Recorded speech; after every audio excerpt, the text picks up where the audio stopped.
Good morning, everyone. I'm Shael Morg. This is my colleague Chen Fishbane, and we're from CodeName One. We're going to talk to you about developing applications for all mobile devices, iPhones, Androids, Blackberries, Windows Phone 7, everything. And first, I'd like a small bit of a show of hands. Who here has been to our session yesterday? Okay. So most of you haven't, if I'm getting this right. So we'll do a brief overview, a bit longer than I initially designed, just so people get a bit of a sense of what exactly it is we're trying to do, and then we'll proceed.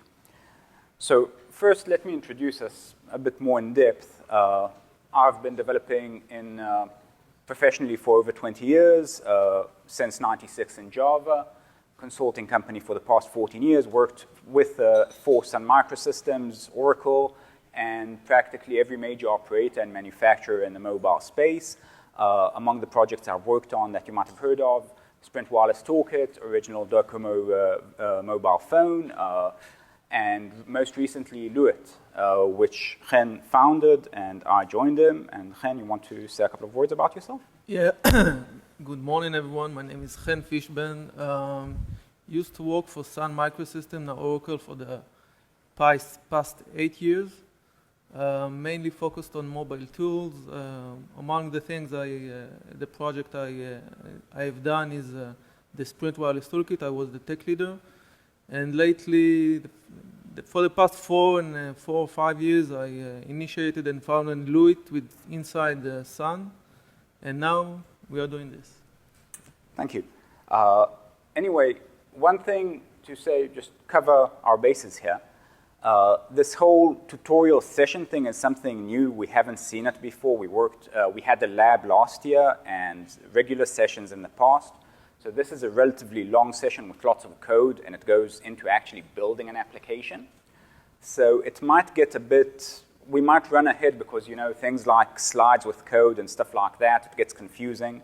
You sometimes might lose me, so please stop me and ask questions if you're not clear. If something isn't clear, it's probably half the audience doesn't understand it, and no one wants to raise their hands to not look stupid. So please don't make me look stupid, okay, by me running ahead and not being clear. So feel free to just interject. There will be time for additional questions later on when we'll have a long Q&A.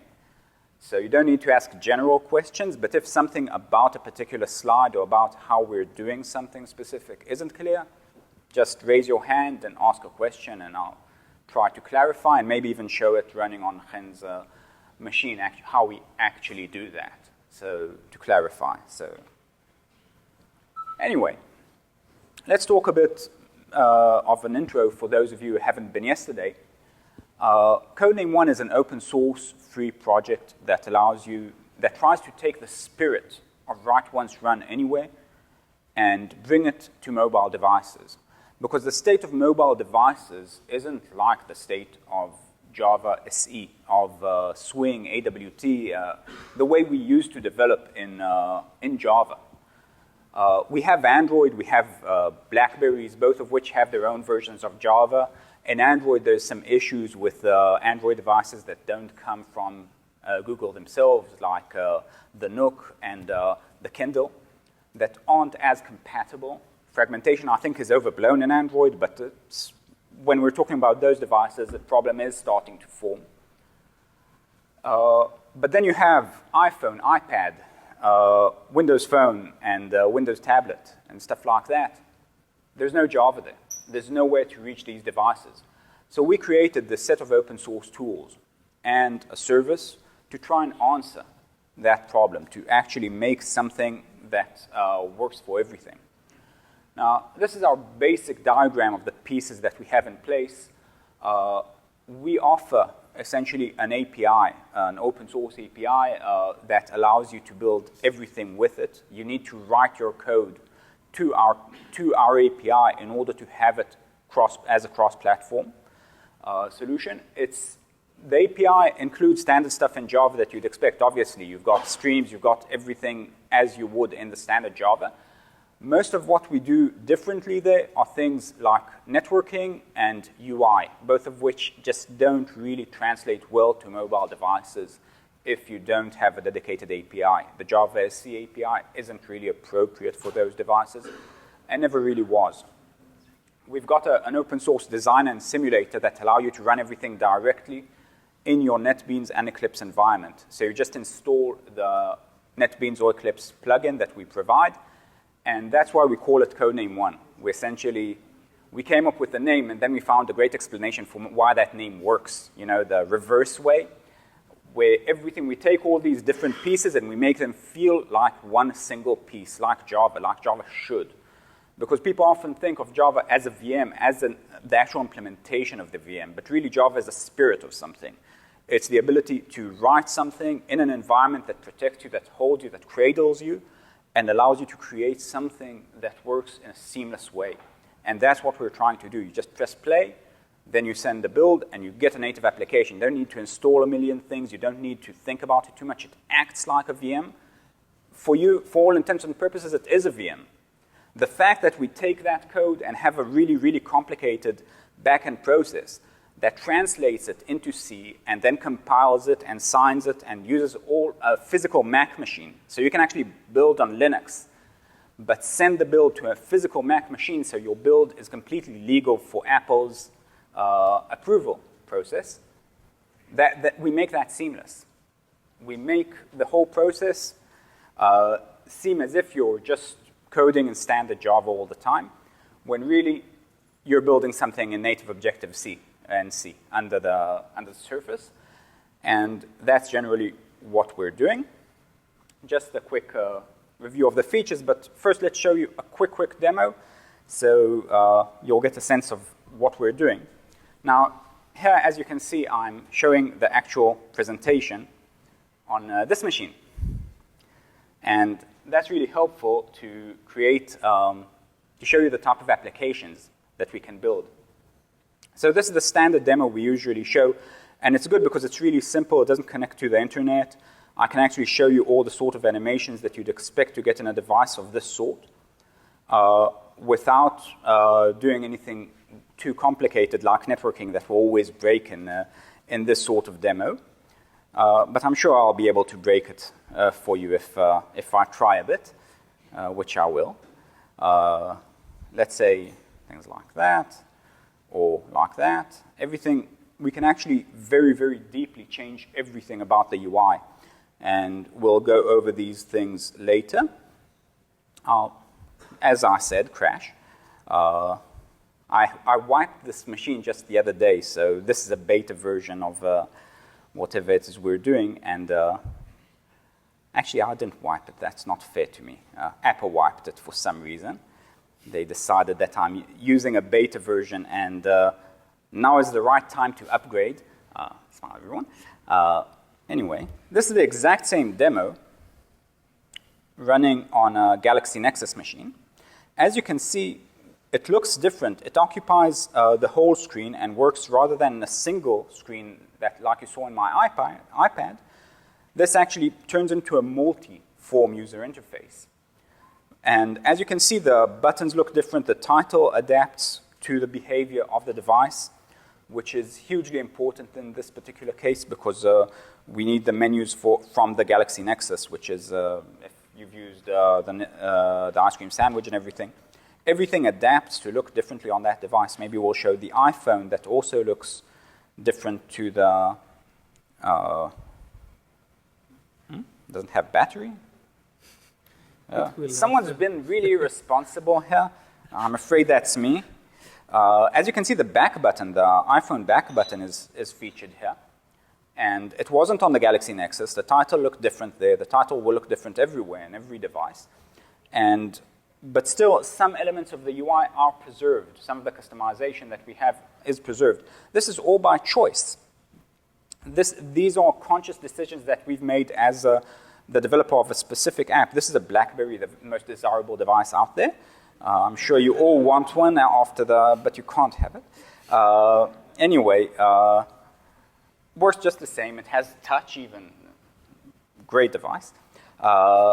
And its menu back button, everything works. And obviously, this sucks. I think I have something here. That's what happens when you show meta demos. And here's the Windows Phone device. As you can see, the latest version we have here, that's the actual design they used for back buttons. That's real. That's actually how Microsoft decided buttons should look. So we did the exact same thing. Not our fault. People look at it and say, oh, it's a bug. Okay.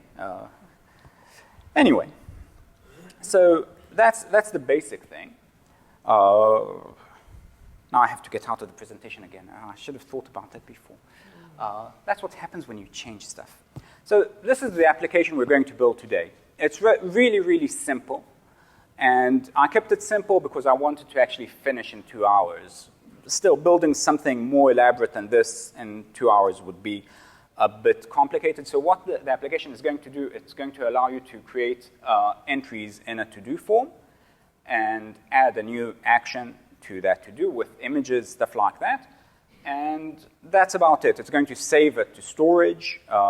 We didn't put any networking because we didn't want stuff to break if networking doesn't work.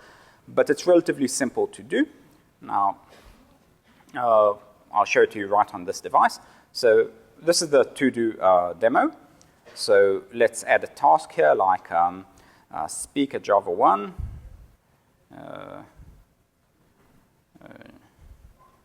Something like that, and let's call it something like that. And let's, okay, I think that it's a bit late to actually plan that, but here we captured, I disconnected. That wasn't a crash, that's just me pulling the cable badly.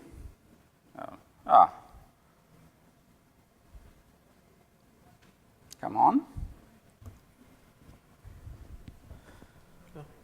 Okay, so let's try and do that again and actually force a crash into this.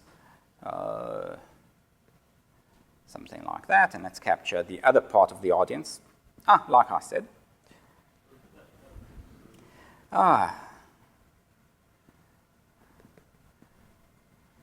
Disconnecting cables here and everything, it's always. Now, let's try to capture the other portion of the audience, that's it. And now, let's use you guys. And as you can see, everything animates into place when we add it. So let's remove the previous picture because now we don't need to speak a Java 1 anymore. And everything animates back into place. So that's generally the application. We can also, I don't know if you can see my finger, I can swipe like this back and forth to move between the tabs here. There's also another tab which I didn't really implement because I was lazy. And I think, that's about it. Relatively simple application. Its look is more the only portion that's really of any interest, and that's actually one of the simplest portions within the application. So, by the way, any questions up until now? Something about what I'm saying? So the first part is really easy. We download CodeName One. Generally, to download and install CodeName One, we call it download, and people always get confused because they go into the website, there's a big download button, they press it, and there's no download. The reason is that, if you've used an IDE, we use an update center in IDEs. So we call it download because people think about it as download, but really you just paste the URL into the IDE and it downloads. So that's everything you need to do. Just install an update center for Eclipse or NetBeans, and it just works. The next thing we do is we create a new application in the app wizard. In this case, I use screenshots from NetBeans because, like I said, ex-Sun guys were really used to that.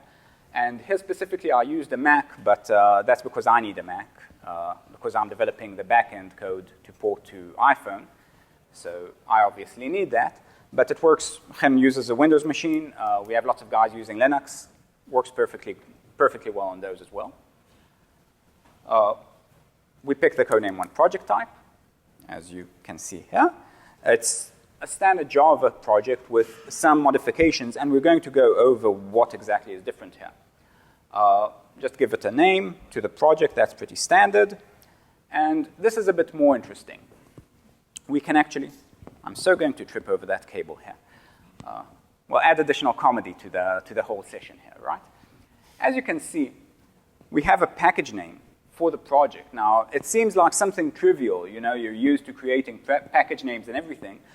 But when we ship a mobile application, the package name is something that's really important. That is, it's a unique identifier for your application inside both iOS App Store, where you use the reverse domain notation that we use in packages to identify your application for future upgrades.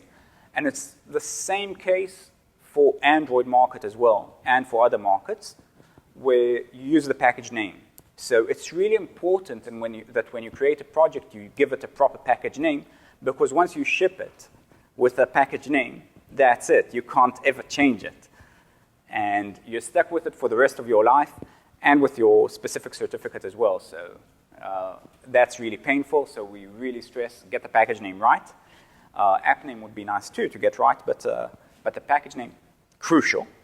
And it's also difficult to change it afterwards, because you have to go into project settings and change it in several locations, because it means several different things for several different platforms. Really painful. Get it right. So, not that hard, you know, just your company name and everything. Hopefully that doesn't change too frequently. As you can see, you can pick a default theme and template for the application. Pretty standard stuff. In this particular case, we select the leather theme that you saw earlier. The leather theme is a very rich theme. Now, in CodeName One, I didn't really talk much about what we did in terms of theming. When we build an application, you have a theme for every platform, which derives from the native theme of that specific platform, as you saw here in the bookshelf theme that we had within the kitchen sink demo that I showed earlier. It contains lots of data of its own, and then derives the basic platform theme. So the buttons look differently on Windows Phone and stuff like that. You can override anything, you can replace everything, you can do pretty much like you would in CSS, but defining a theme is entirely visual. You use our designer tool that allows you to define everything and build anything the way you want. So let's look what that actually generates. Those of you used to NetBeans View, it looks similar in Eclipse, although different icons and stuff. We get 4 different files. The theme file, which is somewhat misleading because it contains both a theme and the user interface itself. It also contains additional details if you wish. The resource file is a file that we've created that contains the basic data of your application. We're originally Swing developers. We did lots of Swing code. We love Swing. And as it grew long in the tooth, we studied a lot of the problems that happened there, because Swing, the guys that built it, had to actually invent the basic ideas behind it as they went along. So it was really difficult to get it right, because they didn't have any reference to use. They used Smalltalk as a reference. We had the benefit of actually looking at Swing and saying, oh, what do we need in Swing? So we added painters, we added styles, we added themes, we added lots of other stuff that we thought was missing when we built the platform. We based it a lot on Swing. We made the correct object hierarchy. And one of the things that we've created is a resource file format, which allows us to treat images in a more elaborate way, to make images DPI aware. So when you add images into the resource file, they know the DPI, the dots per inch you have on a device, which is a very interesting point. I'll go into it more later. And the resource file contains all of that information built into it. Then there's the app file. It's a lifecycle file. It's sort of like your main class, sort of like the access into the application. It just starts the application, stops it in case that you need it, and that's it. It's mostly a simple stub. You rarely change it that much, unless you do something elaborate. And then you have 2 additional source files, one of which is always generated, and the other one is never generated. The Statemachine Base is a file that, sorry, I forgot my slides. I actually have it all explained in slides. That's why you need to do rehearsal before you actually do a talk. So let's rewind a bit. Like we said, that's the main class right here. As you can see, it's a really, really, really simple class. There's nothing there. There's a start method, and the start method just creates, with the GUI builder application, just creates a new theme, a new application. By the way, in this particular case, I chose to create a GUI builder application. Okay, so we're creating everything visually, which is easier. It has lots of advantages because you can instantly see things happening inside the GUI builder. The kitchen sink demo we showed you, by the way, was entirely hand-coded. There's no GUI builder code there. It's all written pretty much like standard Swing code. You know, add action listener, all of that stuff. If you're familiar with that, then great, you'd love what we did. Although I'm sure you'd love what we did regardless if you love Swing. Anyway, as you can see, this is a really simple class. There's really nothing there. But this is the interesting portion. The Statemachine Base is a class we always generated. Now, the thing is, I really don't like GUI builders and code generators. But I use ours. Maybe because I wrote it, I'm sentimental, you know, it always happens.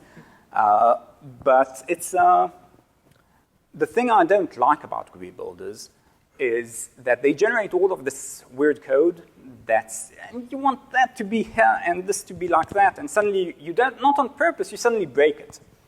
And the best GUI builders, and there's a really great one that does amazing stuff, it parses your code really well. I break that by mistake, always. So the thing I wanted to do when we started on that was to create a very clean separation, something similar to the way Visual Basic used to feel in the past, because that was actually a good GUI builder. And what made it great was the fact that it hid a lot of stuff. It made it seamless. You didn't really need to mess with the code it generated because it didn't generate any code. It went right into the code that you work on and had a clean separation.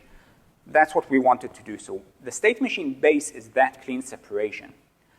All the boilerplate code that you need to write in order to bind between the resource file that contains all of the GUI and all of that stuff into your code is automatically generated into the Statemachine Base. So now there is a code generation there, but it's the type of code generation where you're not allowed to write any code. If you write code within this class, it'll get overwritten. We don't even ask you. We just write it. And the point is that every time you save the resource file, this file will get rewritten automatically, no questions asked. Because you're not supposed to change it. There's a huge-ass comment at the top there saying, don't touch this file.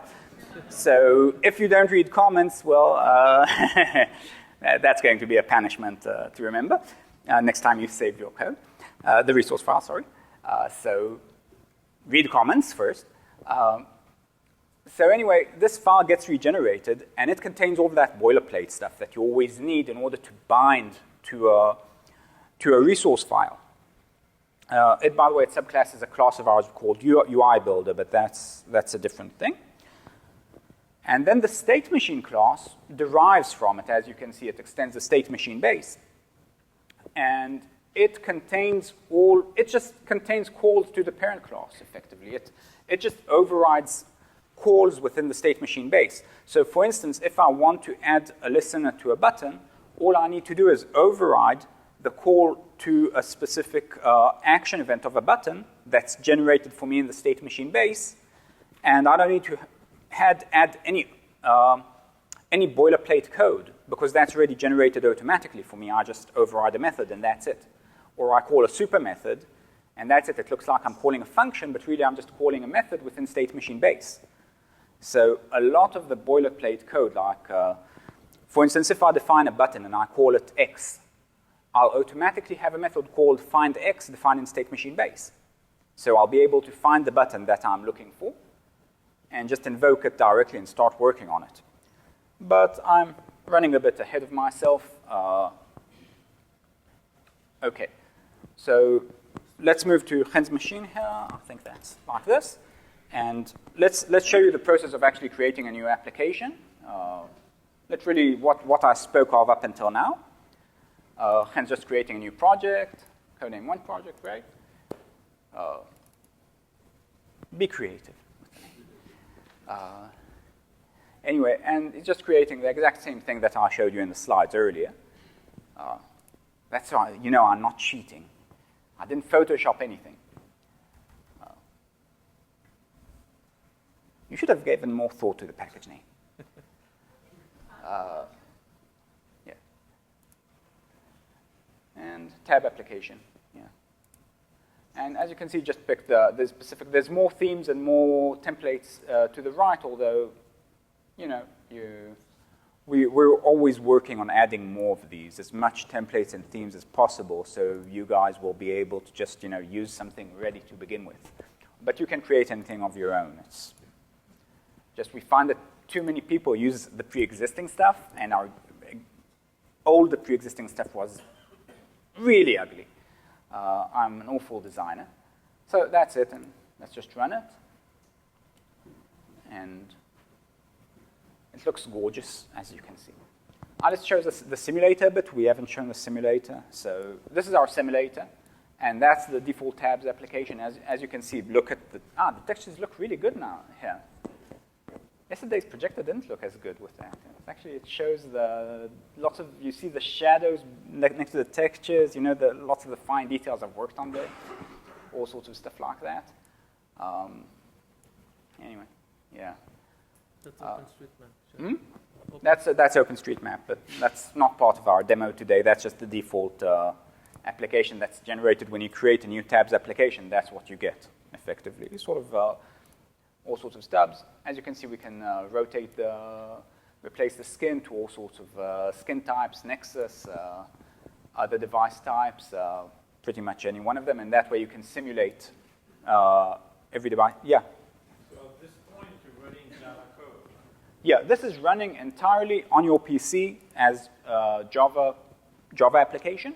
And the thing is, as you know, you need a Mac to develop for iPhone, and he was running an iPhone application right in here, supposedly. That's because of our platform.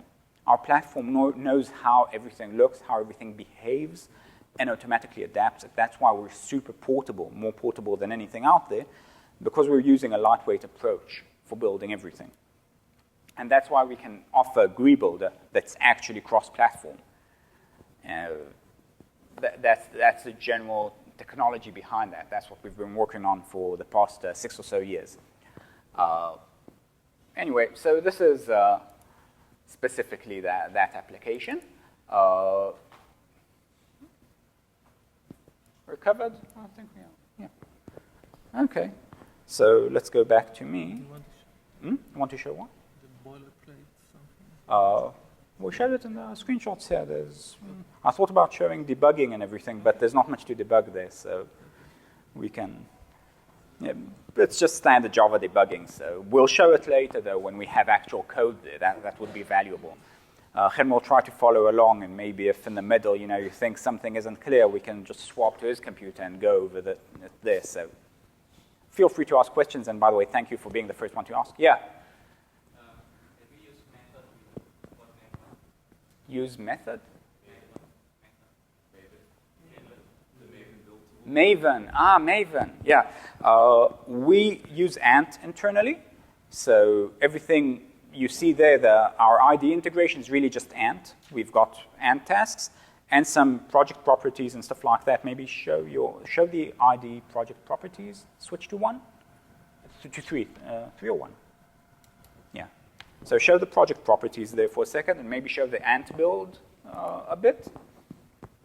So although a community member, and like I said, we're an open source project, there are guys in the community that actually contribute a lot of code. So a community member actually contributed Maven support, or is contributing it, which is really great. You know, people just come along and start building stuff. This is our Ant build. As you can see, when you send builds to iPhone, to stuff like that, you can actually edit this and edit the behavior. It's just a standard Ant build file. Is that me? Yeah. And show them the project properties no, not that. Project settings. No, when you get to the projects, right-click, video. Okay, so here you can actually edit all sorts of settings. You can send build hints to the server, all the details of the application, settings that are specific to specific platforms, monetization settings where we actually let you just make money off your application, all sorts of stuff like that. And can you cancel that for a second? Show them how to send the build for the server. And literally, as you saw, we just ran it in order to build the application. But you can just send the build for every platform. And you still didn't set the certificate yet. And you can send the build for every platform and actually get the result directly to your device or to your PC or to upload to the store, whatever way you want. And as you can see, it's building, and show them the completed build. If someone wants to install, someone can actually point their phone. This is from yesterday, I think. No. No, that's today's application. If anyone wants to download today's application for Android, he can already point his device right on the QR code and install it directly onto his unlocked device. But we'll show that later again, so you'll have time to play with that a bit. Do we have to set up an account on CodeName One? Yeah, you need to sign up. It's free, and it's free to send. We have a certain quota to the amounts of per month, so people don't abuse it. There's a $9 cost per month for unlimited. It doesn't cover our costs so much as just to prevent abuse more than anything, because obviously we need servers there, and the main thing is the Macs in the cloud. You wouldn't believe the cost there. There's one company in Switzerland that does Mac virtual server hosting, and you wouldn't believe the prices in Switzerland. It's an expensive country. Anyway, that's, by the way, hint, someone wants to build a cloud farm for Macs. You've got a customer. Yeah, you had a question there? Yeah, I was curious. I'll let you tell me anyway about how it actually works. Does the app get compiled into Objective-C, or is there an interpreter that's running on the device? It's compiled into C, actually, not into Objective-C, because Objective-C is incompatible with Java, which is something Google apparently didn't hear about. And it's impossible to compile Java to Objective-C technically. What you get is something that's not quite Java, and you lose a lot of your functionality. Now, but when you compile to C, you can actually, and people have in the past done something like that. The code looks like an interpreter. It's unreadable code technically, and a lot of it. We're working on improving that, both in terms of build time and in terms of code size that results. You do get a relatively large code size, but that's, I think, something we can easily improve on as we go along. A lot of the size isn't really the code. For instance, when I sent this application to build to the server, I got a 20 megabyte application for iOS. And I was initially shocked because we get a 6 megabyte application. By the way, it's 6 or 7 megabytes. It's because when you build for iOS, you need to support ARM6 and ARM7. So we need to compile every application twice, every file twice. So it starts building up, and you get some sort of size. Now, those of you who haven't built applications for iPhone, you noticed how applications start really fast on iPhone? They don't. That's a lie. If you'll ever take an iPhone, you start an application like that, you don't really see the application. You see a splash screen. It's always a splash screen. And when you run the application, it loads instantly. And you'll notice it's not really functional. And then suddenly it fills up. Now, the trick is that you grab, as an iPhone developer, usually grab a screenshot of the first screen in the application, grab that, and put it as the splash screen, and then when the application runs, the splash screen loads, and then your application loads. So it feels really, really fast, but really takes about 1.5 seconds for an application to load, which is longer than Android. So Android is much faster from our experience compared to iPhone. But to solve you that pain, because obviously you don't want to start doing all those screenshots, and you need a screenshot for iPhone 3GS, iPhone 4 or above, iPhone 5, tablets resolution, iPad 2, iPad 1, both landscape and portrait, and the iPad 3, both landscape and portrait. 7 screenshots, and it adds up. So we automatically, on the server, run your application in Java SE with a mode for, it's actually a Mac server where we can actually simulate the fonts and everything. So we run the application, we grab all those 7 screenshots, package them into the application, and make it sort of seamless. So you don't need to know that detail, that the fact that the splash screen exists. You don't know that on iOS. We hide that from you. We automatically make your application start instantly using that trick. So you don't get a blank screen or anything like that and don't have to actually sit down and grab screenshots every time you make a small change to your application's startup screen. We do that. But because that beautiful, beautiful texture that I have here that I've worked on so hard, when you stretch that to iPad 3 resolutions, which, by the way, is 2,536 by 1,500 something, if I remember correctly. So double those and try to compress a texture as fine and beautiful and refined as this. You will get a 4 megabyte image. So you got 2 4 megabyte images, plus the iPad 2 is still pretty large. And again, got a couple of 2 megabyte, 1 megabyte pictures, and then the iPhone 5, which is also large, so you get one of those as well. Add them all together, you get a 20 megabyte download just for this app. And the reason is that the default theme is that beautiful theme. So that's more of the size. The code size is small. The images that you need to pack in there are huge. Well, that's iPhone. So just, I hope I didn't complicate everything too much for everyone. Anyway, yeah. Can you, I think you little bit elaborate on the build process, but I would like to know about what is the behind the scene, how the code is applied in the iOS environment. So how the code is applied? NetBeans, so when you build code for iOS. You don't see the code, you don't see the iOS code. We give you the binary eventually. You can download the code from the build server if you're one of the paying customers, mostly because it's just a really, really large zip file and our servers are of limited capacity. But technically you just you can download the source code. You can also get the source code from our open source project and just do the whole process yourself. Our goal is to make this seamless. I'm explaining how it works because it's interesting and you want to know how something like that works. But our goal is you don't touch the code. If you touch the Xcode code, in my opinion, you lost. You lost the whole portability, you lost the game. So we have a different solution, though, because you do want to write native code sometimes. Not so much in order to actually sit down and write it, but in order to have that safety net of, okay, these guys forgot to actually implement this thing that I need, or that last moment thing, something isn't working right, I want to get into native and do something there. Well, we have that.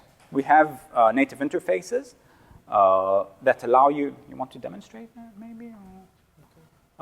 Where we actually can right-click a file, any file, and generate native interfaces for that. And it generates a sort of stub for you, where you can actually write the code in Objective-C, in Dalvik in the case of Android, where you can actually go into the Dalvik-specific functionalities, in C# in the case of Windows Phone, etc.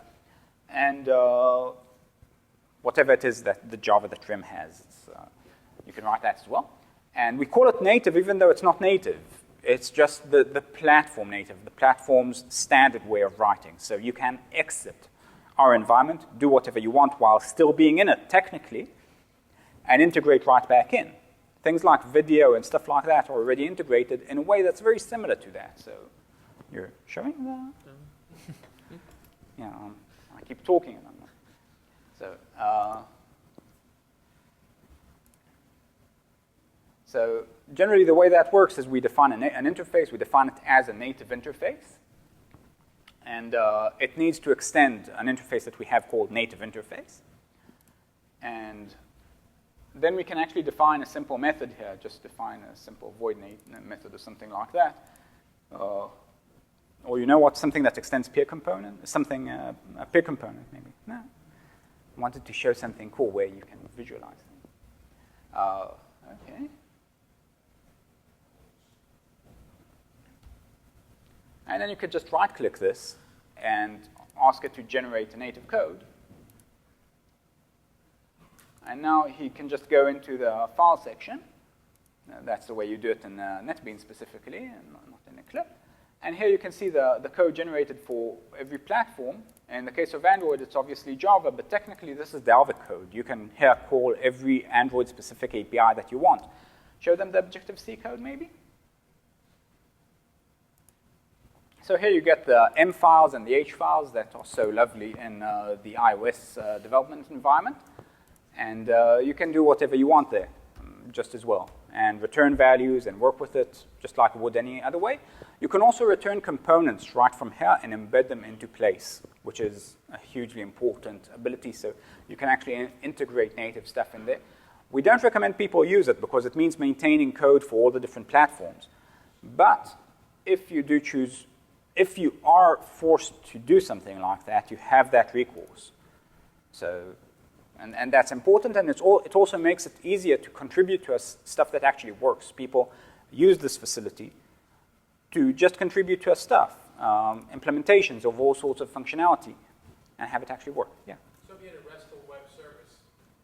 We have APIs for REST. We have a network monitor as well that allows you to actually see all the traffic going in and out from the simulator, and practically everything you'd expect in terms of HTTP, HTTPS, stuff like that, including we have some web upload. Multi-part, that's it. We even have a multi-part upload built in, wow. It's like, it doesn't exist in Java.net if anyone tried to do multi-part submit, it's such a pain. So we just added a class, to solve that. We also have one of the nice things, by the way, I didn't mention, because we're an entire framework where we actually control everything in terms of the framework. We integrated things into the streams. So you use the buffered input stream, buffered output stream that we supply rather than the standard Java I/O stuff, then you actually get an observable stream. And by default, we always return these buffered streams. So all our streams are buffered by default. And you can observe them. So progress indicators can actually automatically connect to any stream, input or output stream, and actually give you a progress indication regarding the amount of data you really have. It's like the year 2000. Yeah. You have support for Eclipse and NetBeans. Any plans to support IntelliJ IDEA? We get that a lot here. I talked with the guys there just the other day, and I'd love to. Our resources are obviously limited. One of the guys from the internet actually asked, whether they can contribute something like that. I said, sure, yeah, it's my favorite way of writing code, not to do anything. Obviously, if someone's willing or interested to help in that, we'd love to get that. As you saw from the ant, most of the heavy lifting in what we do is just ant. So it shouldn't be difficult. And even a third party can probably do that because the rest of the stuff that isn't in ant is in a properties file, so you can just set that. It's really, really simple. But we just didn't get around to it. Sorry. Yeah. You wanted to say something earlier?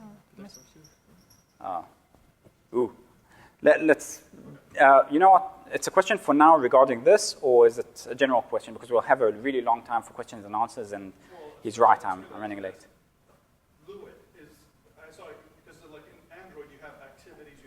And so you don't get that. We don't give you the activities and stuff like that.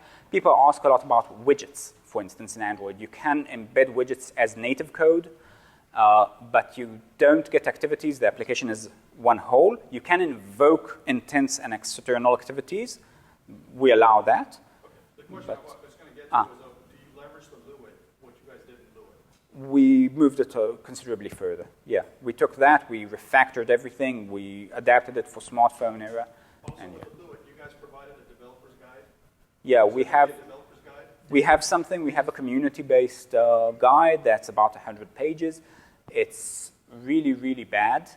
I'm afraid to say I wrote most of it. Chen says it's not bad, but Israel is defending me. I did an awful job there. I didn't do an awful job. It takes a while to write something. There's so much stuff there that you need to cover. It takes a while. So the documentation isn't as good, and people constantly complain. So that's why it's bad. The solution is pretty simple. I spend a lot of time in our discussion forums. I make sure to answer questions at least twice a day. So you have a question, the guys that actually built it, will answer that. And that's, I think, the best way to actually form it. We see lots of people from the community actually starting to write tutorials and stuff like that on how to build this and how to do that. Sometimes they even get them right, once in a while. And there's some really cool guys that are doing some amazing stuff there in the community that's, we're reading stuff the other day. That's how you do it, right?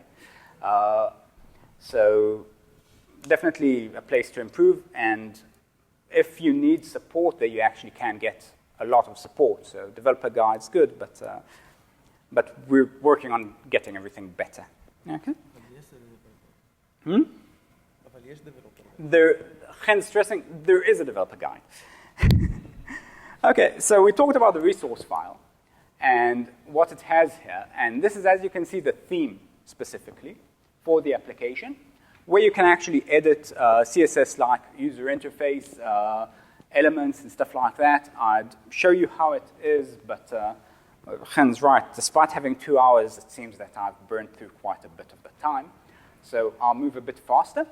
Now, the resource file, one of the advantages of having something that's so inclusive that we can control to such a great extent is the fact that we can have multi-images, which I'll talk about later, and even localization. So for instance, you can add a localization bundle right here and translate your application and see it instantly translated in place. Really cool stuff in that regard for someone who translated applications, including support for right to left and all sorts of stuff like that. Very cool, if I do say so myself. Now you also have the GUI builder, where you can just drag and drop elements and put them into the place and get pretty standard stuff in terms of GUI builders. We use standard layout managers. We have slightly improved the default Swing AWT layout managers and added lots of features to them.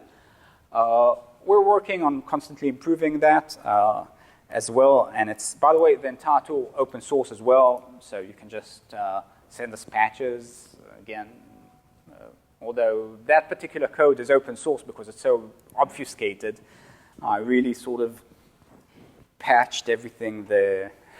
If you start reading the code, I think your thoughts of my development skills will drop a few levels.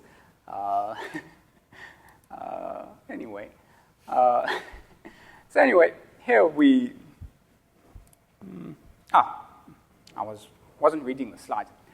So we go to the GUI builder and we actually, we can actually see the tabs-based application here. This is the application that we've created using the wizard.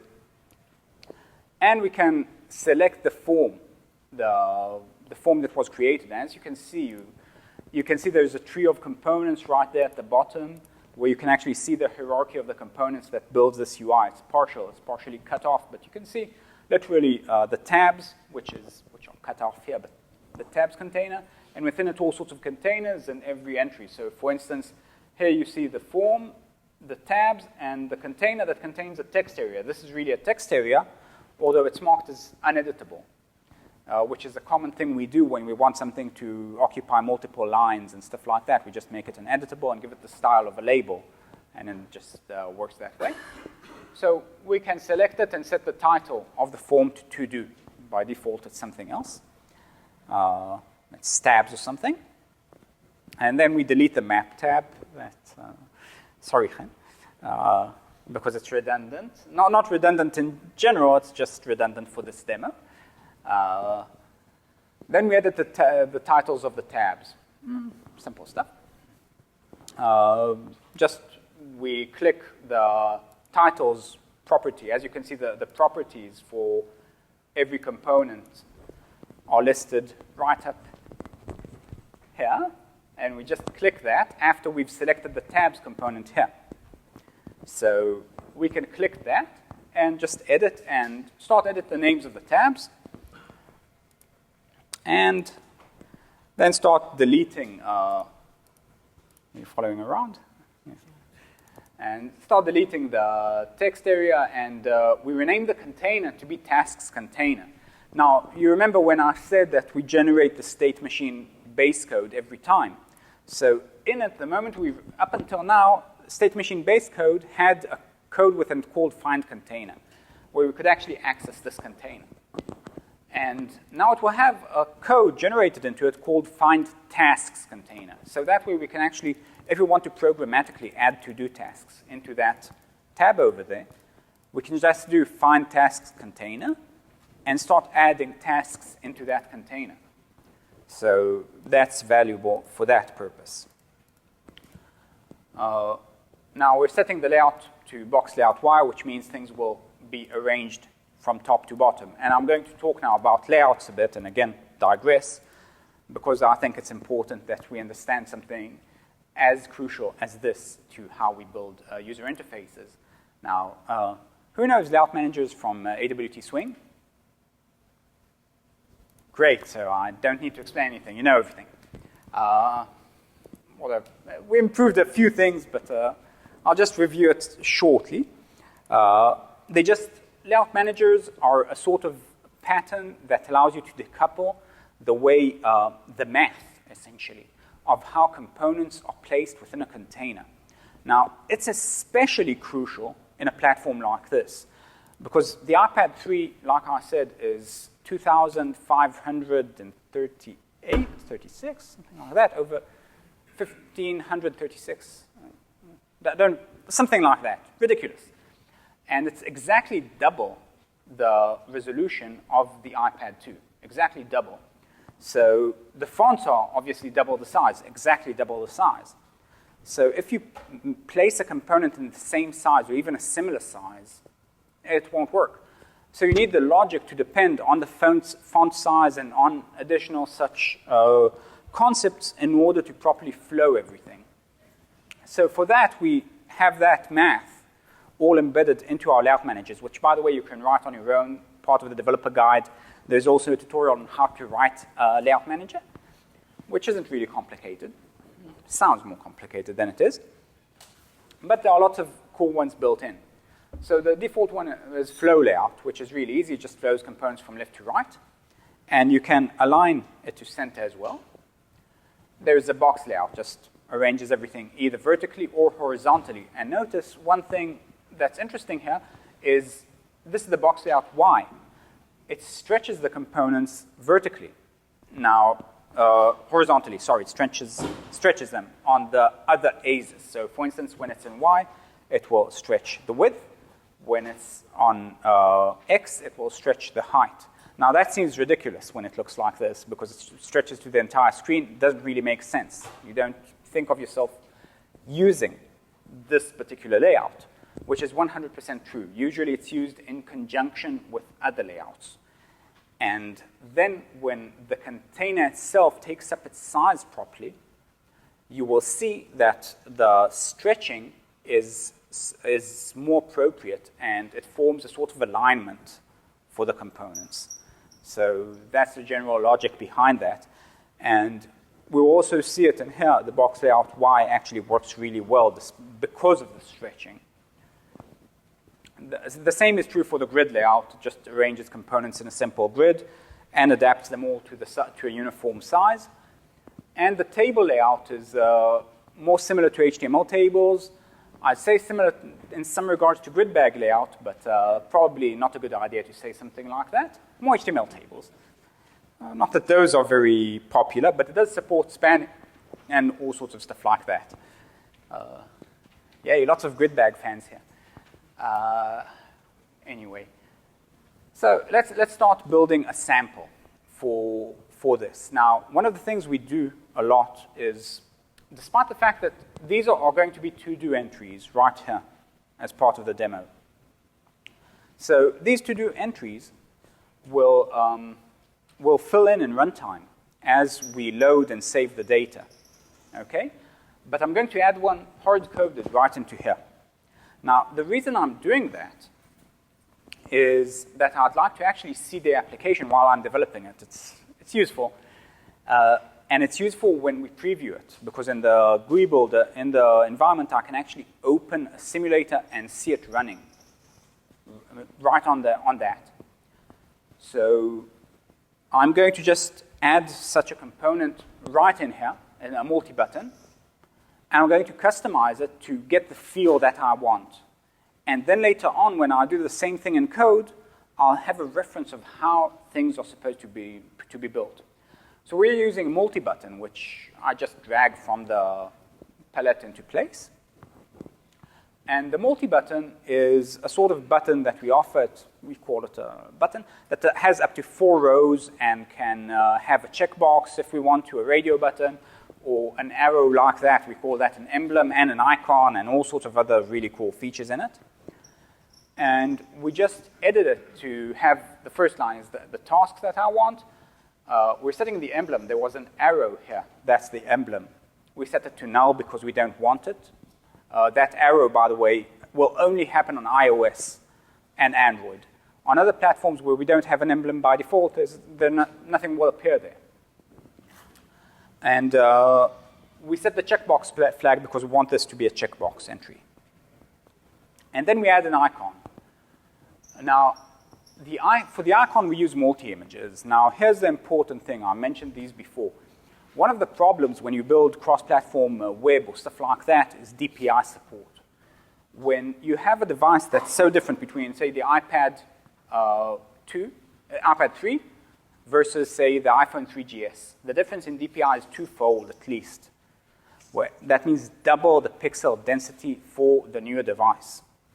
So that means that if I take a picture that I designed for the iPhone 3GS and try to show it on the iPad 2, on the iPhone 4, when he has such high DPI device, I'll get a picture that's so small it would be ludicrous. It wouldn't look good. It will be a tiny, tiny, pathetic, funny thing next to a big checkbox or a big font. And the solution is to have images for every DPI. The problem is that you need to manage those things normally. You need to actually say, oh, I'm in DPI such and such, give me such and such image. We solved that. We created the multi-image, which essentially allows you to take an image. Usually you take a high resolution image, and we automatically, on the PC, scale it to lots of different sizes based on DPIs. If you're familiar with how Android does it, we do it pretty much the same way, only we do it seamlessly. That means you can use quick add multi-images. There's another add multi-images where we give more options and more control sort of thing. But you can just do the quick add. And you just tell us, OK, I want that image to be, this image that I'm giving you now is of very high DPI, which is roughly 300 DPI plus. In which case, we take that image. We say, OK, for 300 DPI, this is the resolution. Then we decide to how we scale it to every different resolution. Now, it's important to scale it on the PC and not on runtime. And there's a reason for that. 2 reasons, actually. The first is memory and performance. On runtime, if we scale, we have a really high resolution. On a small device, we're really wasting a lot of memory. And it'll cost in performance as well. Yeah? But the second reason is really far more important. The quality of scaling on a PC is really that much better than the quality of scaling you get on a mobile device, because we can actually interpolate the image in a very high quality mode and generate a really high quality image scale for the device. And then when in runtime we use the proper DPI resolution, well, actually, you will just get the default image. You'll just treat the image as image. You don't know about DPIs, you don't know anything. We know the device DPI. We will give you the right image in runtime, and will be of high quality. We'll seamlessly scale it. It'll just look right on every device. That will. Yeah. So how does this fit into Retina display? That's exactly it. In iPhone, when you work with retinas, you just need to give it, OK, so you have the image name and then the image @2 and all sorts of stuff like that, and it automatically gives you the right image. This works in sort of the same way. When you add a multi-image, we automatically recognize you're running on Retina, we'll give you the proper image, but it doesn't just work for Retina, it works for Android devices, it works if you're running on TV, it will work if you're running on anything. It will automatically recognize the right DPI for a specific device and give you that right DPI. So, by the way, TV is a great example here, because when you're running, we don't have support at the moment for TV, but we've done a lot of work on TV in the past. In TV, you have relatively very low DPI, but you're sitting very far away from the TV. So that really changes the whole thing. So we speak in terms of DPI, but we don't treat it really as DPI. So for TV, we'll actually bring you the right image for that resolution for that TV. It will actually be a higher resolution image, despite the fact that TV is really a low DPI device. Surprisingly, and intuitively, TV is really low DPI. You got screwed on your TV. It's not, it's really low resolution. Anyway, that's what you get essentially when you add my photo here, and I'm sorry I'm using my photo. It's kind of narcissistic. I worked a lot on it, on this photo specifically, you know, that sort of 40-year-old virgin sort of look. Anyway, yeah, it's the exact, afterwards I looked at it and I said, that's Steve Carell, isn't it? Anyway, so you get that sort of image for all the different resolutions, and as you can see, the different variations of that photo, and then I'll just assign it as the icon for my button, and that's how a task will look, as you recall from the demo I showed earlier. This is how a task looks on the device. So here, we can just select the second container now, after going through all of that set on images, and just delete everything within this. Rename the tab first. Rename it to a new container, and remove the content of the component group. Now, I'd like to talk a bit about the component group we have here. You see, if you look in the previous slide here, you'll notice that the elements here are grouped together. You notice this sort of look here? Now, this is a button. It actually says it's a button. That's the way you recognize that it's a button. It actually says so. But normally, if you're using Android, you wouldn't necessarily associate that with a button. People using an iPhone would notice, oh, things group together. They recognize it if you're familiar with the iPhone user interface, hopefully. Anyway, as you can see, the components sort of merge together, which is a very common pattern in iOS. And to do that sort of pattern, we have something called a component group. Now, a component group allows you to group several components together. It's just a standard container that uses box layout Y or box layout X, depending. And you just add components into it, and they automatically group together when appropriate. That means that if you're running a component group like that on iOS, iOS has that sort of group together concept. So the iOS theme automatically recognizes that and automatically groups the component together like that as a single component sort of thing with the rounded corners and all of that gorgeous stuff that you get over there. But when you're running an Android, that doesn't have that concept. So for Android, things just place themselves as usual. The component group acts like a regular container. Sort of seamlessly adapts to the feel of the particular platform. No one understood that, I'm guessing. Did anyone understand that explanation? Sounds like you were saying the slider, the tab there for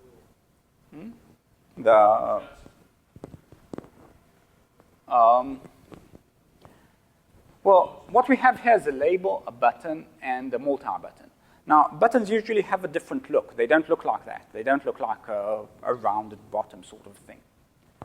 So what happened here is because we placed it in the component group, it automatically adapted to look like a single component here, which it isn't. It automatically adapted. Now, the thing is that adaptation is very, very specific to iOS. Most other platforms don't have that adaptation, don't have that feel that when you group components together, they become something unified like that. That's very specific to iOS. So when you do that, when you're running under iOS, that grouping will happen. When you're running under other platforms, it won't happen by default. You can obviously force it to happen or not happen. There's all sorts of things like that. Anyway, I'll run ahead faster a bit. So anyway, we will populate the tab. We will drag all sorts of components into it. Into the component group, we'll also drag in another component group to have this button look like a separate button. Two text fields and a button will group together.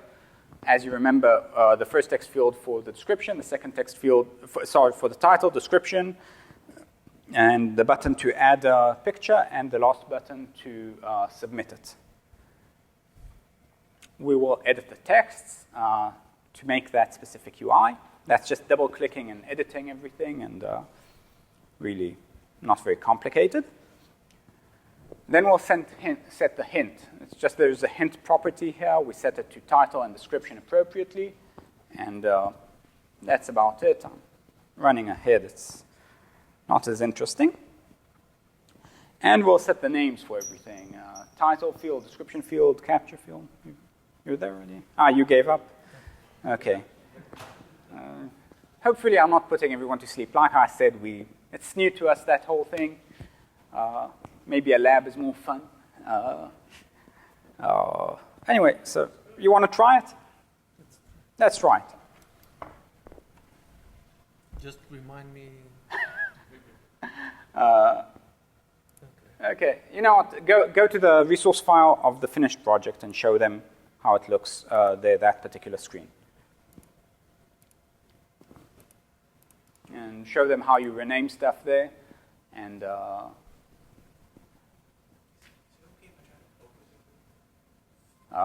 ask the video guy, not me. Better resize it. You can fold it by pressing the arrow keys up there, you know. Okay, yeah, that works actually. So anyway, this is what you get. You can actually rename stuff like this. As you can see, you've got the tree here in specifically the Windows field rather than, and you can show them how you drag components and maybe, you know, just drag any components. See, that's the look of a standard button. It doesn't look like that when you, now drag it into a button group. See what I meant? It automatically adapts and looks to specifically based on its location, and it automatically becomes part of the group. That's what I was talking about. Same thing. That's powerful. Yeah, collapse, that's good. Anyway, anything else we want to show here? Yeah, before we go back? Okay. So that's what we built. Yeah, we want to show, press the simulator button. That's what I wanted to show. So go to the theme and show them the simulator. So the cool thing is that you can actually, right from here, you can see the simulation live, and you can actually see the theme. You can edit things in the theme and actually see them update live right here. So let me change here.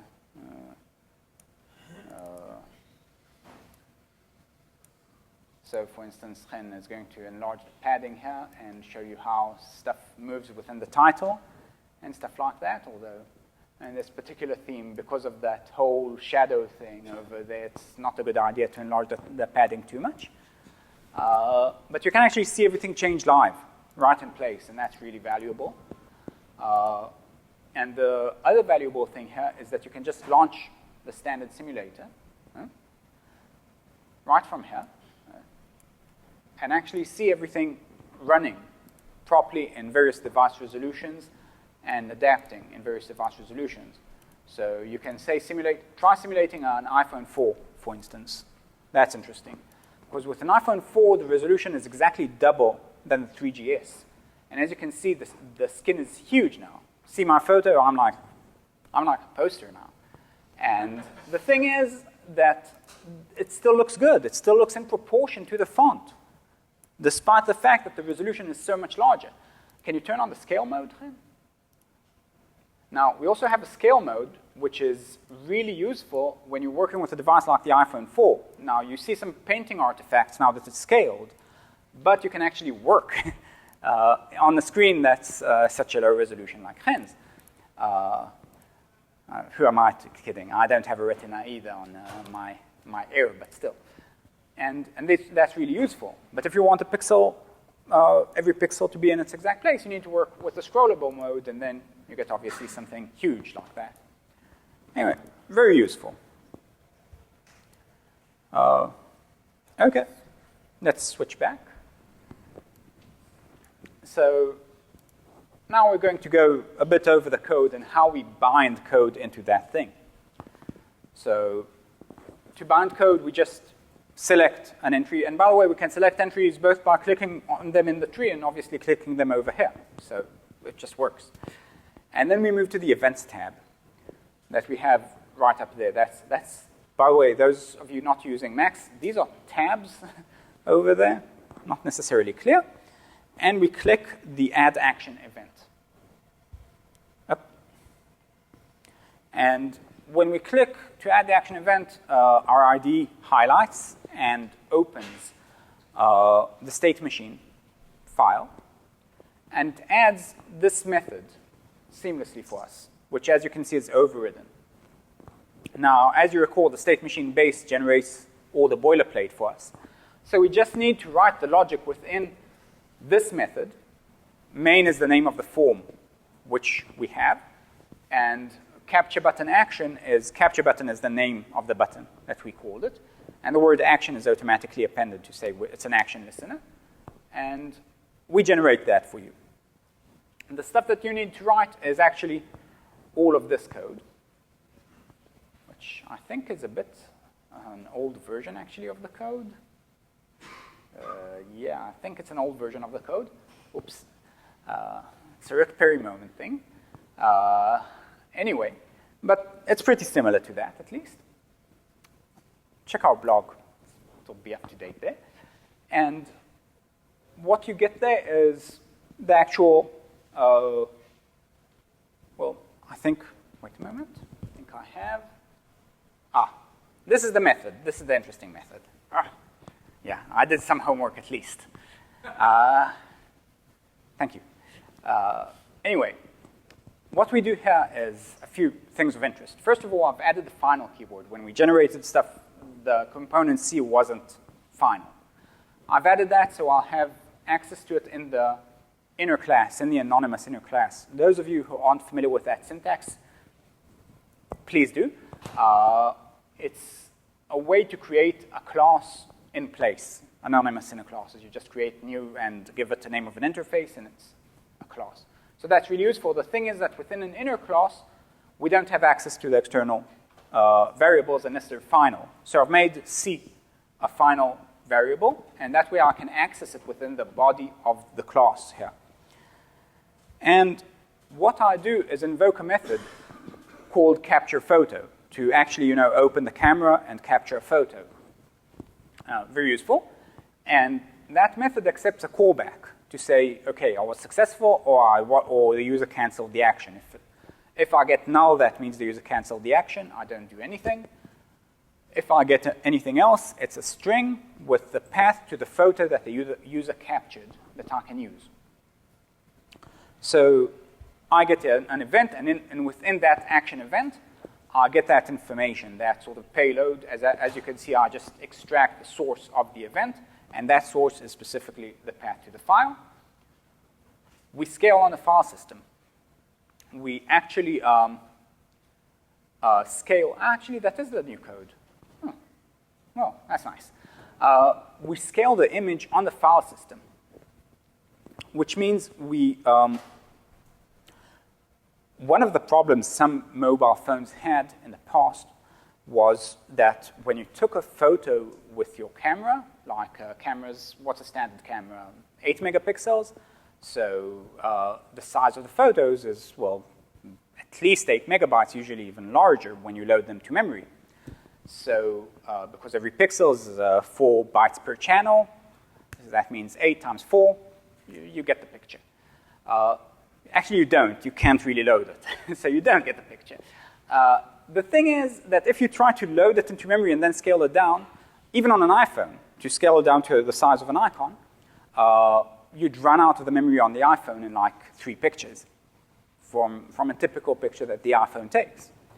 So we can't really do that. We can't actually load pictures that the camera takes and then just scale them. It just doesn't work. So we have a special API for that allows you to scale without actually opening the photo. You scale the file instead. And that's really useful because the file is relatively small because it's compressed. It's a JPEG. It's not the full raw file, if you're familiar with all of that nonsense. And we scale everything on the file system. directly into the storage, and I'll talk a bit about storage later on. Actually, you know what? I'll talk about it now. Storage is application-specific storage, unlike standard file system. When you're doing mobile devices, you usually have something like storage. Those of you coming from J2ME might know RMS. That's a type of storage. But there's lots of other types. Every device makes something completely different. We hide all of that. We give you something that looks like a file system. It isn't really. It's a storage object. And you work with it with input streams, output streams, like you would normally. But the thing is, if someone deletes your application, storage is removed as well. Storage is private for your specific application. So it's really useful for most of your needs in that regard. So we just save the scaled image into the storage. And that's generally it. Now, you'll notice that the last line here is to animate the layout. What we do here, we essentially change the way the UI looks. We add an icon into place. Now, that means the button that contains, when we capture the photo, we set the icon of the capture button to the photo, to the scaled photo. So we need the button to grow to fit the photo size. So to do that, sometimes some UI frameworks automatically do that. When you set an icon or make any change, they will just grow. The problem is with that, it's called automatic reflow, is that you actually need to check for that all the time, and it costs you in terms of performance. It costs you in many regards as a developer using that API. That's one of the main reasons HTML has performance issues. The fact that JavaScript has automatic reflow when you change the DOM is really, really costing it in terms of performance. And we don't have that. We don't automatically reflow. You need to actually call a method to revalidate. Every time you change layout or change data in a way that will significantly change something on a form that's already showing. If you're showing the form, that's great. That's no problem. But if you change something in runtime, you need to tell us when you've finished making changes, because you can make like 20 changes, and only after 20 changes, only then you've finished making changes.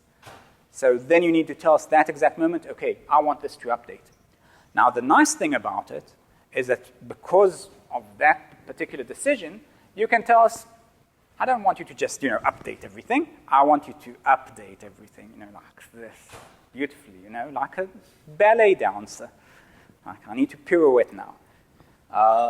Anyway, so that's what the animate does. That's our ballerina. And it sort of shifts everything to the right places. You remember the early demo I had with the buttons moving like that? That's all animate layout, nothing else. When you call animate layout, we look, okay, we revalidate, we look where everything is right now, and then we just move everything into the place where you want it to be, where it needs to be. So when we do that, once we set the icon, then the button that's really small like that just grows over the course of 400 milliseconds, just grows into place beautifully, like a gentle flower, blooming into place. And now that we have all of this lovely, lovely, calming sort of visualization, we go to the GUI builder. Again, we click the before main event tab. We get this sort of method stub. Now, this method will be invoked before the main form is shown, which is really important. Now, we'll add the following imports and members that's not really as interesting, image width and the vector and all sorts of stuff like that. And this is the actual method. This is what we'll do in the before main, which I've again prepared in advance. What we do is we want to know when we scale the images in that slide before, we need to know to which size to scale. Now, I can make up a size. I can just say, okay, I want all images to be 50 by 50, for instance. The problem is that sucks. I'll run on an iPad 3, 50 by 50 looks like tiny. On the other hand, I'll run on that lovely, lovely BlackBerry. I'll get a pretty huge 50 by 50 image. So obviously, it doesn't fit. So there's a solution. this is the multi-image that I've added earlier. By the way, it's named .jpeg just because we automatically give the file name to the images by default. But it's not really. So what we do is we fetch the resource file from memory. We ask it to give us the image object for this, for the multi-image that we have. And then we ask the image to give us its width and height. And what we're doing there is we say, okay, the multi-image algorithm decided what the DPI of this machine is and how large an icon should be on this particular phone. Cool. That means that we can actually take that particular image dimensions, and use them in order to determine the dimensions for the images that we will capture.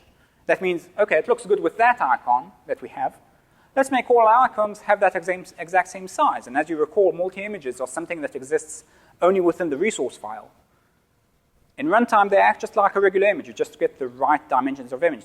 So if I run on an iPhone 4 with this, I will get exactly 100 by 125 because we told them this is perfect for iPhone 4 DPI. But if I'm running on iPhone 3GS, which is exactly half that resolution, I should get something like 50/70 resolution. Okay, so roughly, I'm guessing. I didn't actually test that. Probably doesn't work. But that's what I'll get. That's what I'll get back, and then I'm storing these into global variables in the class, which I can later use whenever I'm scaling images that are captured from the camera.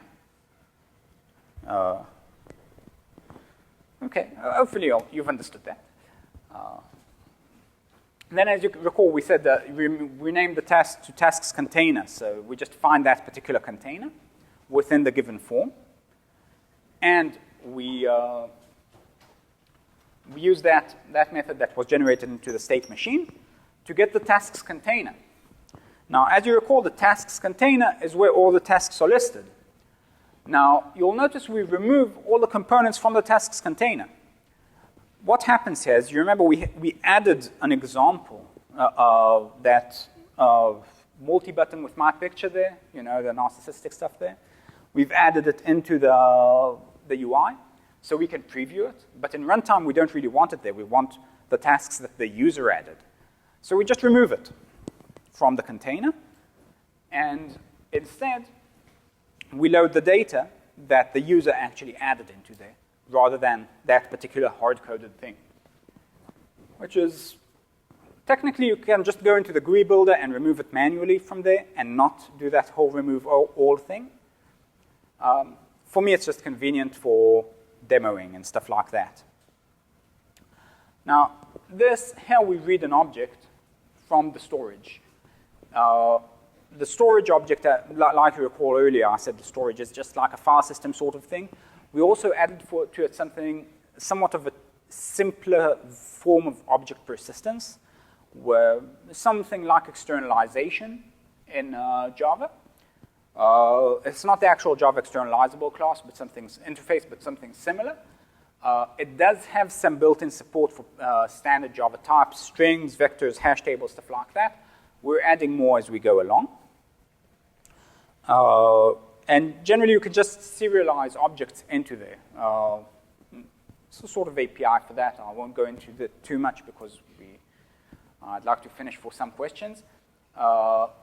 And notice I don't revalidate the form here. This happens before main, before the actual form is showing, before someone called form.show, which, by the way, happens automatically when the form appears.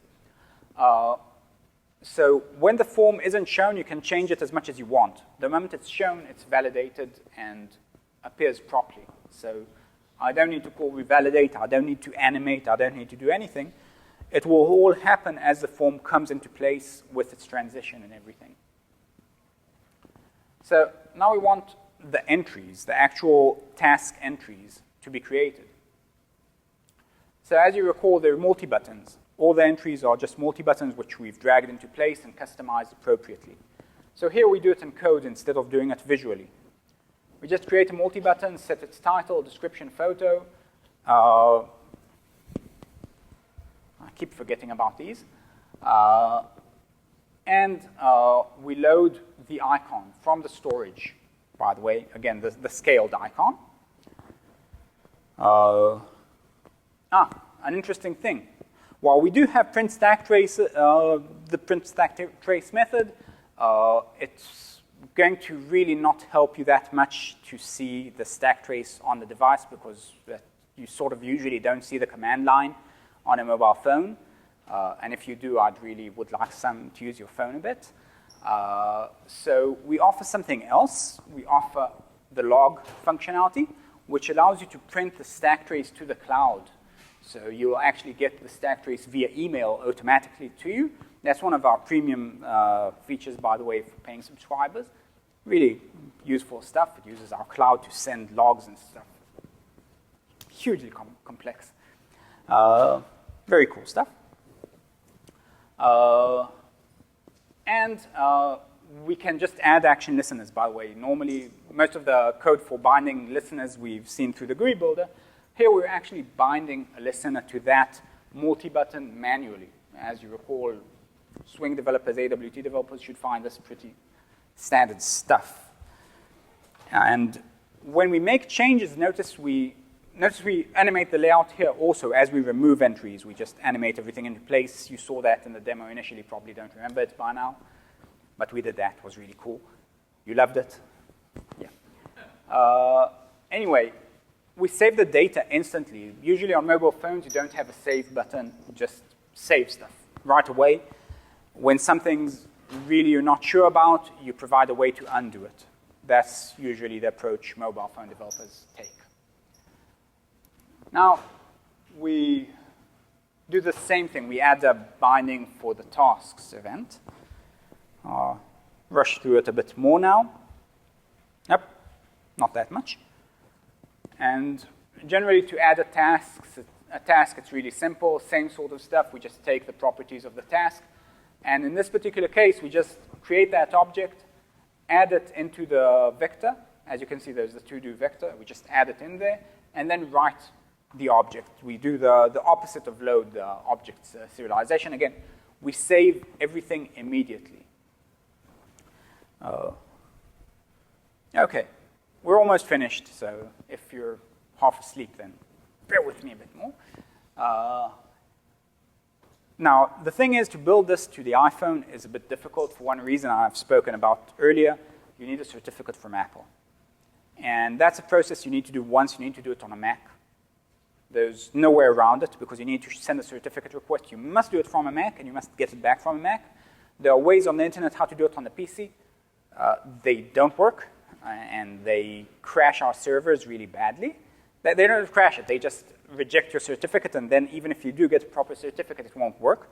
I actually need to go to every server we have on the cloud and remove them. So please don't do that. Please use a Mac. It's a one-time thing. You can use a Mac in the cloud, and then you don't need a Mac ever again until you need to actually upload to the store, but that's a different thing. So, never mind. You don't need it during build. And once you have that certificate, you just pick it here and define it. You also need a provisioning profile. There's instructions on how to get both of these in our developer guide and the website. That's the pain portion, but you do it only once. That's the nice thing. Sorry, once a year. Because Apple every year resets your certificate, and it's really painful and annoying. But that's part of the abusive relationship of being an iPhone developer. Anyway, once you build for iOS or for any other platform, you just send the build to the server, and you can install it. You can actually point your iPhone on this bar thing and theoretically install it. Not this particular one because it's not there anymore. And obviously, like I said, it needs to match your certificate in order to work. So we've already shown it to you on a device. Let's show it to you on another device. Let's open this again and go back to that camera. That is a device. It's on mine, I think. I don't think you have it installed, do you? Okay. Now find it, yeah. Someone installed way too many things on his device. Here we go. So let's do this really meta. And as you can see, all sorts of tasks here. And let's go here. And let's just try. Doing this in one hand is so much fun. And this is the Galaxy Nexus. And now this is so meta. This is practically recursion. That's so cool. Gotcha. Yeah. And doing this with the left hand is so much fun. Saw the animation there? When it added the photo? That's really. And see the animation here when it comes in? That's really cool. And here I can click one of those and remove it and see the animation. Very cool. No. So that's, thank you. I didn't even have to ask, thank you. So that concludes that, and it works obviously on all of the devices here just as much. And we even have lots of time for questions after all. Yeah. Oh. Yeah, go ahead.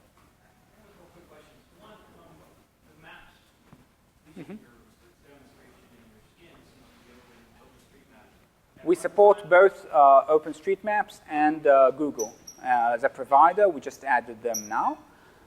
Technically, the provider interface is open, so you can implement your own provider, including, for Google, we also support satellite view and similar things. You can, for Google, handle that. It's not part of the GUI builder yet. It's not in the GUI builder, but in the code you can do that. Just, you drag the standard maps into the GUI builder, but you redefine the provider in the maps that you have in the GUI builder. And that's pretty standard stuff. Okay, the second question is relative layout. You guys don't support anything like relative layout? We don't support relative layout. We support Z-ordered layout, things like that, and all sorts of other ways to layer things. We want to add the MIG layout in the long run. To provide something that's more monolithic. Historically, Chen and I used to like the nesting layout managers as much as possible, but we see the value of providing something like that, so we want to do that. Yeah. This is more of a global question. So on one side, people will argue and say, no one's going to want to download an app for every store they go to, every government agency, and just have their phone just filled with apps. The other side is, there's just, you don't get that native feel. What have you seen in terms of just direction of mobile web versus, the apps, and maybe you could speak to specific areas? I'm just curious because it's not clear to me which. And mobile web is much harder to monetize for developers, bottom line, and it's much harder to provide more complete functionality. And there is a big discrepancy between the theory of mobile web and the practicality of it. And it's not as easy when you start actually building for the devices in mobile web. You actually have to do that whole compile build process because you need to package the application. So it doesn't really save you anything when you build a PhoneGap application. You need to actually compile it and run it. So it's the same. Accelerator's worse. Really? Okay. Yeah. So essentially, yeah. Yeah. Could you expand on the build and deployment process in cloud? I mean, we've covered a lot of the individual Yeah. build process, but could you go over more about how this makes it back to the store and what controls does my company have to do that, how that works? Well, there's several things that to that. It doesn't, in terms of stores, you build a release build for iOS with a release certificate for iOS. It works just the same. It's the exact same process because it uses the standard Apple Xcode compilation things. And in terms of what we send to the cloud is the binary, of course, over HTTPS. It's totally secure in that regard. We don't store anything. We don't store your builds. We immediately delete everything in the cloud. Technically, we also have solutions for enterprises and things like that. unlike our free solution or very cheap solutions, we make a profit there, and it's expensive, but we have lots of SLA levels, agreements, and on-site installations, and all sorts of offerings like that. And we'd be happy to take your money if you're interested. We're very generous in that regard. Yeah. So once you build the code and then you deploy to the App Store, and then, for example, our company is to build from your thing, Okay. that you bring to Apple Store, is there any transaction that you still need? Nothing goes through us. Once you build the application, one thing I'd like to make clear, we do insert a small amount of code into your startup to ping us and tell us that your application was installed. It's optional. You can remove it in the build settings if you want to. We hope that you don't. But because we're open source and free, we need it for transparency. We need to tell you that. Other than that, it's just for our tracking, so we'll know what's happening outside there. Other than that, the application is yours, royalty-free, nothing. You just take it, you send it to the store under your user. We thought in the past of providing services to help you do that and to do all of the things of submitting, of managing, and everything like that. But the thing is, lots of the other solutions work on per installation costs and things like that, which I really, really don't believe in. I don't think they work with open source and stuff like that. I think you build an app, it's yours. No royalties, no anything. Pardon? On the desktop, yes. On the mobile, we plan to. There's a plan to actually support over-the-air debugging on devices. It's not functional at the moment, but on the PC it works great. Yeah.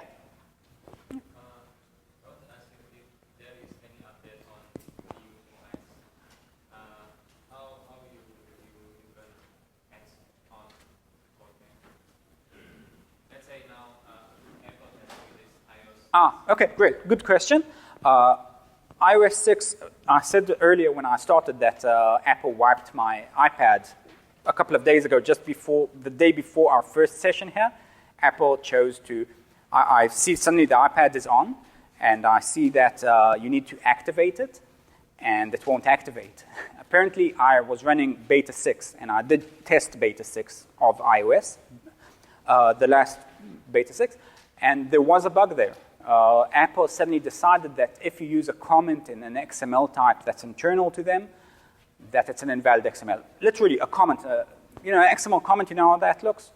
Suddenly they don't work anymore in iOS 6. Now, that's sort of the things that only we run into because we go so deep in this. So Apple's QA didn't find that out. I fixed that during the beta cycle for iOS 6, and it just works. If you want iOS... if you want iPhone 5 support and stuff, that's already there. You just send a new build. It works with iPhone 5 out of the box. So the updates are already there. We did that. By the way, the reason my device got wiped was because I was in beta 6, beta of 6. And then how fast you're going to update the SDK? You don't need the updates to the SDK. That's the beauty of it. We had a problem with iOS 6. Before iOS 6 came out, we fixed that. We fixed our server. You don't need to update the SDK. You just send a build. It will work with iOS 6 before that came out. So we're faster than the release cycle of the specific manufacturers. So we're faster than Apple in that regard.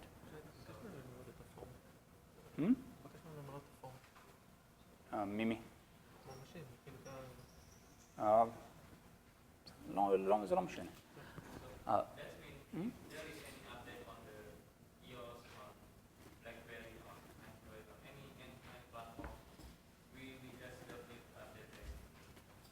Sometimes you do need because you'd want additional functionality, but for things like bugs and stuff like that, usually because of the process that builds through the server, we can actually update the things in the server itself and fix things beforehand. And that's a particular example I gave there, where iOS 6 did break stuff with us, and we fixed it before it came out. Yeah. You're Amitabh, right?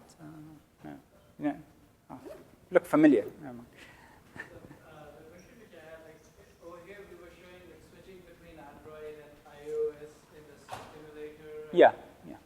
Basically, it's write once, run anywhere. Yeah. Sunset. So, but there are some inherent, like, very fundamental differences between Android and Apple, like SD card support versus the no SD Yeah, card. yeah. There's a notification. Our API tries to differentiate those things. You literally have a file system API where you can actually ask whether something's an SD card, and you will never get that this file system is an SD card on iOS. And on other platforms that do support SD cards, you will get that information. So our API tries to cover all of those minute details. You obviously can shoot yourself in the foot very freely with our API when you step out of bounds of what can be done. So you need to be familiar with the devices. You need to own the devices, ideally, so you can actually play with them and actually work with them if you really want to be portable.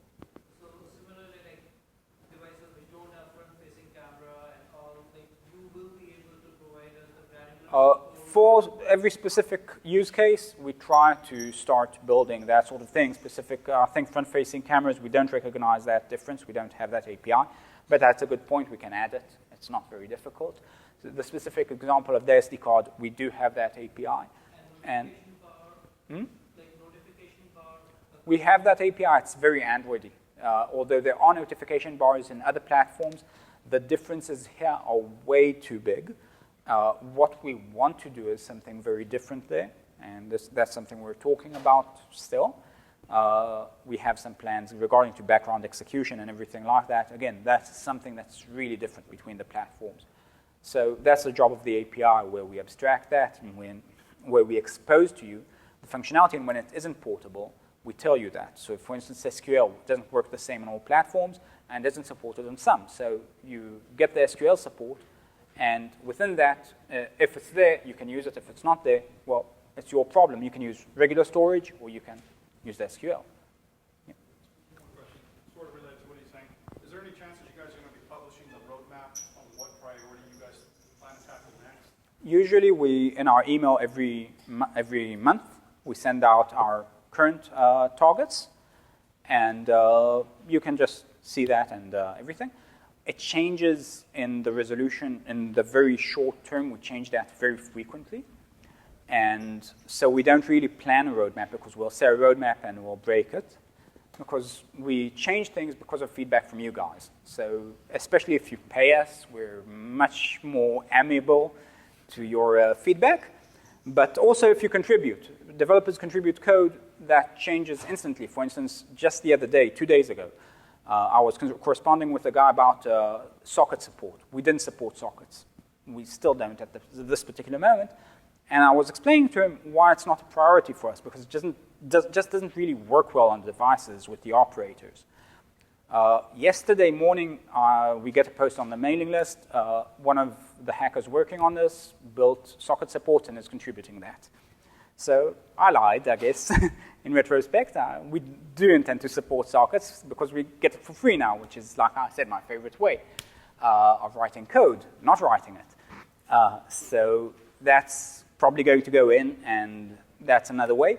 Another way is when someone like that guy who contributed code says, I really want you to do something. Now, that's a good developer, because he doesn't pay us a cent, but he's active and not necessarily even contributing code. Several developers like that, who are serious developers who are building interesting stuff.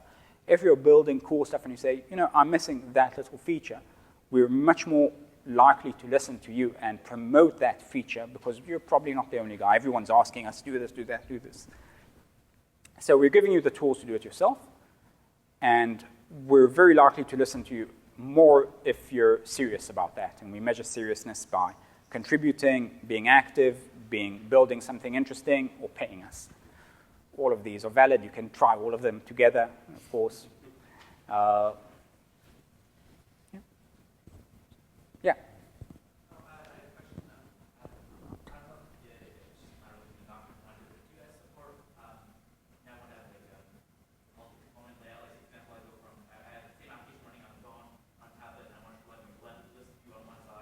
Yeah. Yeah. We support stuff like when you rotate the device, for instance, and let's see, my device just got wiped, like I said, so some of my demos might not look all that great, but see this demo, for instance, here I can pick a specific person, like this guy you might be familiar with. But then if I turn it to the left, now the list is persistent. See, when it's in landscape mode, it looks different than when it does in portrait mode, where I actually have to pull out the menu. And by the way, when you run this exact demo on the smartphone, it will have a completely different layout. It will have a layout where you actually need to dig in to the screens. Now, it's done mostly using logic in the code. I ask if is tablet, and if so, I make a slight change to the UI. It's not that big, and that's it. The code is really simple. It works that way on an Android tablet because it just recognizes the tablet form factor to adapt in that particular way. You're doing some phone home stuff, it sounds like. How many apps are installed? Yeah, that's the only thing where we install into your device. Obviously, there's an opt-out there. So, yeah. You're asking how much are installed? Yeah, I'm asking, if we were to use your product, we're essentially in partnership with you. Yeah. Not so much. No. If you're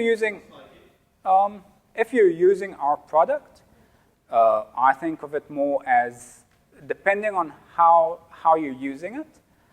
If you're using our build server and not paying us even, and opting out from the build server, which you can, even if you're not paying, then you're technically a customer, but we don't really have much of an interaction with you, except if you're asking us questions in the list, which we'll still answer, regardless.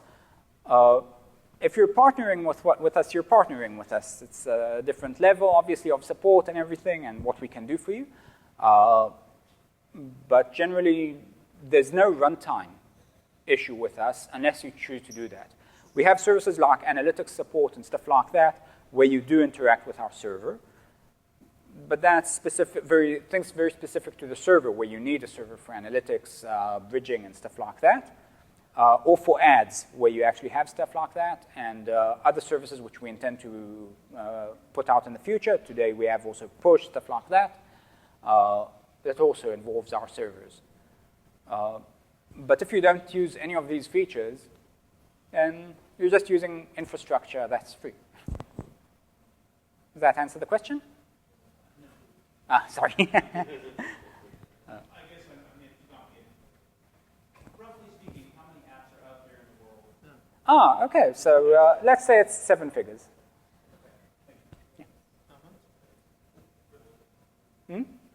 Yeah. Yeah.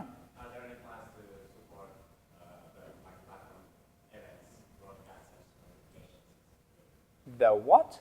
So Android broadcasts. Or notifications in iOS. Notification. We support Android.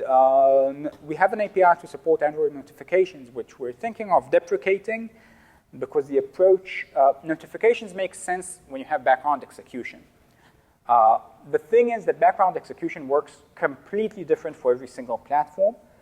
And I'm saying literally completely different.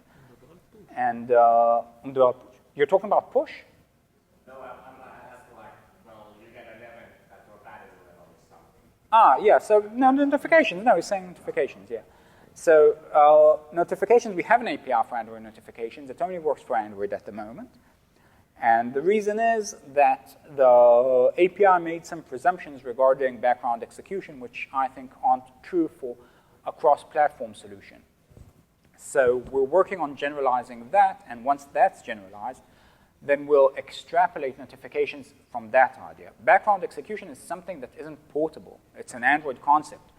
Other platforms don't allow you. They just kill you in the background. iOS is a great example. It doesn't really run in the background.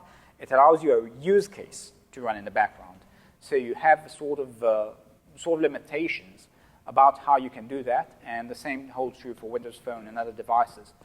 So we're trying to extrapolate the commonality here and build something more elaborate there. And we have several strategies to do that. But if you want just notifications for Android right now, you can use that. Yeah. Yeah, so clearly the cross-platform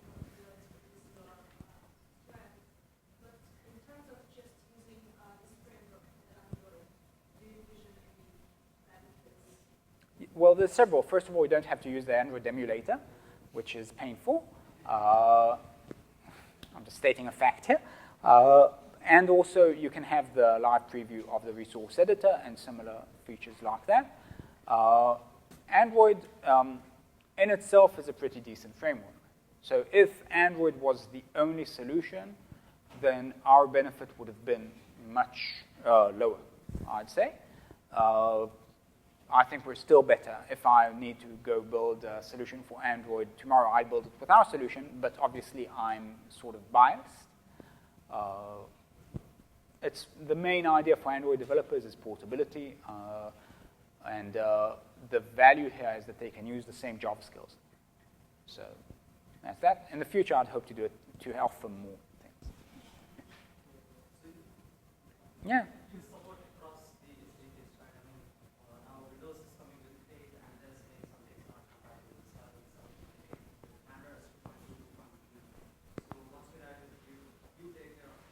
Yeah. Well, I think if we can solve the portability between iOS, BlackBerry, and Android, then the complexities of the minor version differences, they're practically a piece of cake. Yeah. Is it possible to create an application which does background that's what I told him. That's the same. The background execution is problematic. It's not. It's very Android specific. We plan to offer something in this area. We need specific use cases that are truly portable and that are possible to do for the devices. One of the things we want to do is a timer sort of API. That's available, I think, in practically all platforms of a periodical notification, stuff like that. And it's in our issue tracker. It's not yet scheduled, but it should get. We have obviously an issue tracker and source repository and Google groups and everything. File issues, yeah. Yeah. Anyone? On the same thing there, so if you choose to use background notification, your background notification API specific to Android, what happens to that when you port to iOS? It just gets stripped out? If you use the background notification specifically, just won't work on Android. Just won't do anything. So it's in your API, or you're talking? It's in our API. If you use our API, it just won't work. It just won't do anything, or will give you null for an object, for instance. It will give you some hint to use it to see if it's implemented. And if you use the native interfaces, then you'd have a native interface, and you just have a stub, and you can do whatever you want there.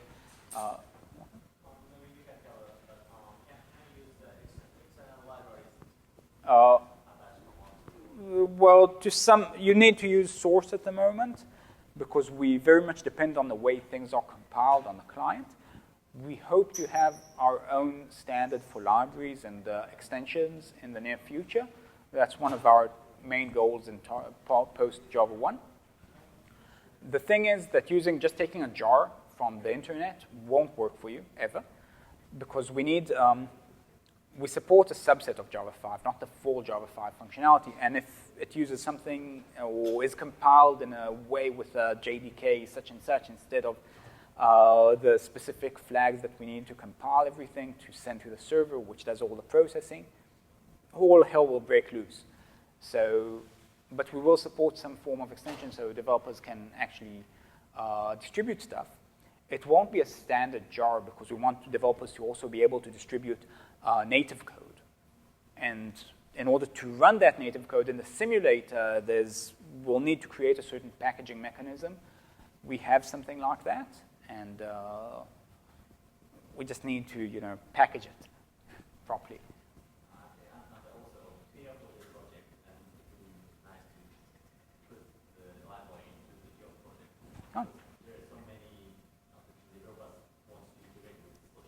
Yeah, I agree. That's crucial. That's one of our highest priorities, to implement something like that and start building a library for developers so not everything needs us to actually do and integrate. I agree. Anyone? Question about the app and stuff. Do you have to use the same app provider for all devices, or can you run the app? You can change. You can change it, although The Apple maps we don't support at the moment, thankfully. But you can change it on the fly. You can do anything you want on the fly. And Okay, so do you support the little things on iOS and whatnot, like the animations and whatnot? which animations? So for like when you bring up a map and you're displaying a bunch of restaurants and how the little push pins. We support layers on all of that stuff on the maps. You can, even though those maps are entirely written by us, they don't use the standard native maps. So you can do all the layers stuff and everything that you want, and you can also override paint and just draw whatever you want there. You can use glass pane on top and just draw anything on top there any way you want, and obviously push pins, everything, just like that. Also like your own location when Yeah. You can do pretty much all of the sort of customizations, and the nice thing is everything is written in Java. So you can just look at our code and see how we did it. And you can, in the debugger, set the path to our code and just step into our code when something doesn't work when you're working on the PC, when debugging everything. Yeah. Can you give us some like example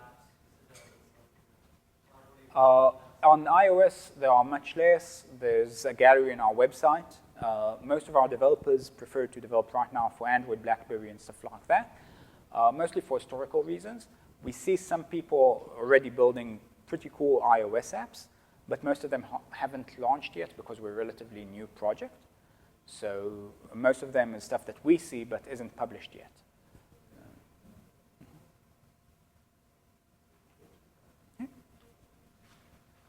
Thank you all.